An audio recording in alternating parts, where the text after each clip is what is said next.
And among the good deeds which he loves most is the nafil or voluntary fast.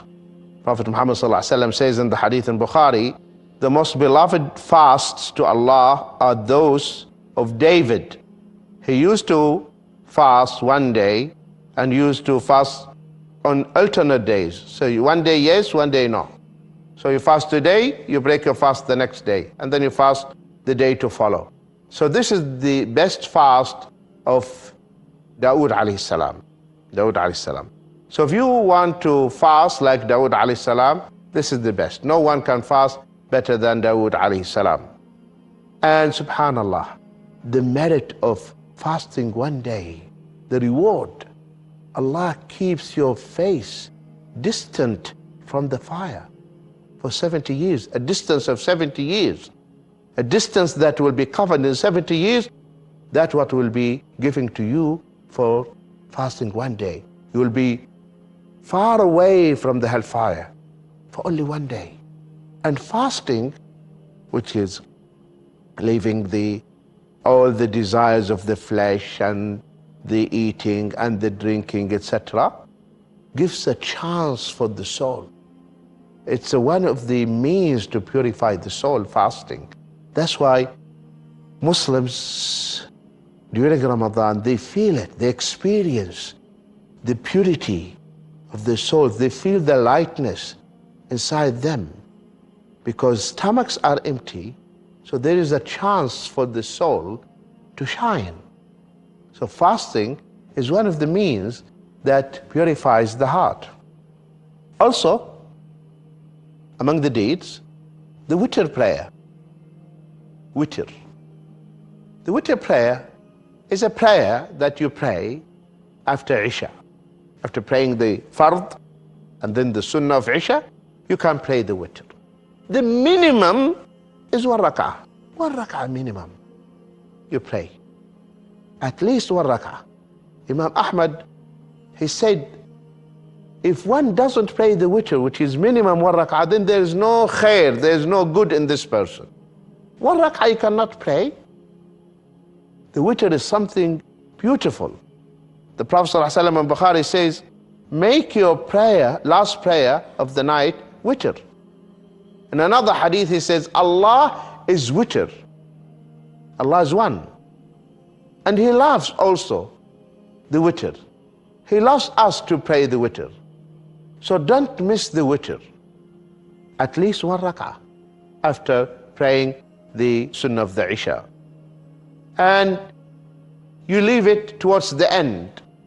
For instance, if you get up for tahajjud, then you can leave it till you finish the tahajjud.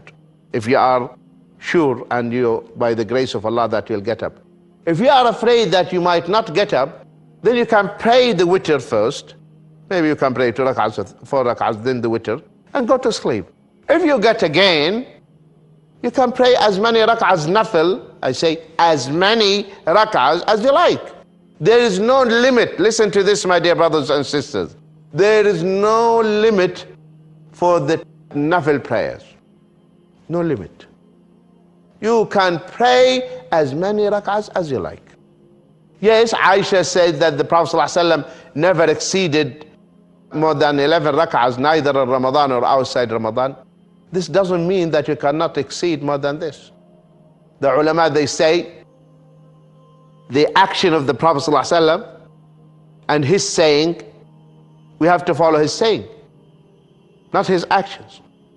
When he tells us, Salatul Layli wan Nahar Mathna Mathna, the nafil prayers of the day and the night should be carried out in twos, he did not set a limit for us.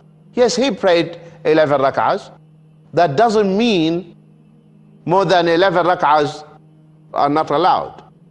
It doesn't mean it is bid'ah if you pray more than 11 rak'ahs or 13 rak'ahs. It's open. You can pray as many rak'ahs as you like. So if you pray already your witr, and then you got up and you want to pray tahajjud, alhamdulillah, go. But don't pray the witr again. You cannot pray 2 witrs on the same night. La witran fi layla. No 2 witrs on the same night. But you can pray as many rak'ahs as you like. So the witr prayer. Make your last prayer at night witr. Also, among the beautiful and beloved deeds that Allah subhanahu wa ta'ala loves most is the congregational prayer. Allah loves the jama'ah, the congregational salah in the masjid for men. We know that the hadith when the blind man came to the Prophet ﷺ and he said, "O Prophet of Allah, the Medina, the streets in Medina, they have reptiles, snakes, scorpions, and I'm blind and I find no one to lead me to the masjid. Can I pray at home?" In the beginning, the Prophet ﷺ told him, "Okay, pray at home." When the man left, he called him back. He said, "Do you hear the adhan?" He said, "Yes." He said, "I cannot find an excuse for you. Cannot find an excuse for you. You have to come." And he was blind. And you're not blind. You can go to the masjid. And you have car. You can go in your car to the masjid. So leave all these lame excuses aside. The congregational prayers, my dear brothers and sisters, is very important. So don't miss your jama'ah prayers. The reward, believe me, my dear brothers and sisters, is tremendous, is great. From the moment you take your wudu at home, preparing yourself for the salah, your sins, they fall apart with the wudu, with the drops of the wudu. The sins that you have seen, they come out even from the underneath your eyelashes. The sins, they come from under your nails. By the last drop of water that comes of your body. This is only the wudu.